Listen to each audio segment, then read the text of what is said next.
And we're going to take a look at my fan dipole. And this is something that I constructed 3 or 4 versions of before this one. This one is the final version that I have up between 2 trees. The trees are about at 60 feet themselves, 65 feet or more. I have these up on each side at about 55 feet, and it dipped down in the middle of the center fed portion to probably 48 feet. And I've measured those before, and you're going to see hanging right there on the lower right, that is a leg of the 40-meter dipole, and it kind of dips down, and obviously there's only so much room between these trees, and I wanted to get height first, and then it does not hurt a dipole to have a certain portion of it hanging down. So that's a 40-meter dipole. I do have an 80-meter dipole that will be in part of this video, and I'll point it out when it's showing. That little short piece that you see there in the upper right, that's about 2.5 feet. That's part of the 12-meter portion. I actually added 12-meter on this late, and there's also just to the left of that 12-meter, you see about a foot hanging down. That's about a foot hanging down of the 15-meter portion of this. And we'll go over what's on top here. So there's the center fed again. I do have kind of a loop of wire for choking. You can see that, barely see that, but it's actually a circle. It's zip tied well so that it chokes well.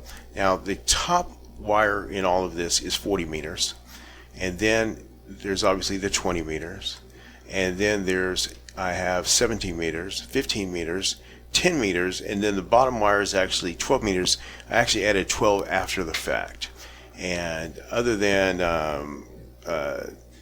occasional use there, I rarely ever have used the 12 meter. But this is looking at it all again. Again, it's center fed, and hanging a portion of it does not do any harm to it. That wire on the right, that darker wire, that is the 80 meter. It's going from the same tree at about also 50 feet, and it's going to a tree that's about 40 yards away. That's over on the basically the other corner of the property, and it's also center fed, and actually the center fed falls right into where I have my ham shack. Now these cords here, that's how I lower and raise each side of the dipole, because I need to be able to bring it down. I got to be able to bring it down. If, for example, it's going to be extra windy, I want to loosen it and have a lot of flex. And if it's going to be icing, I would bring it all the way to the ground. I can literally take the whole thing down and replace it with one cord and put it back up in the air. And I also test other antennas on at the same height at times. I can take it down and put some of the antennas that I prepare for others, some of the fan dipoles, I put it between these same trees, and again I come over and I've got it tied down on this end. You can see here to an old tree that did not survive, but I use it for obviously tying in. I've got several lines in that tree there because I do some lower tests for some other dipoles that are made for POTA purposes. I've got my mesh fan dipole that I do as well. And you could see on the upper, right there on the left side, you do see a wire hanging. It's not a part of the long wire hanging. That short wire hanging is the short portion of the 80-meter dipole I have, which is not a fan dipole. And the 80-meter dipole, it's just the wire going across with a center fed portion.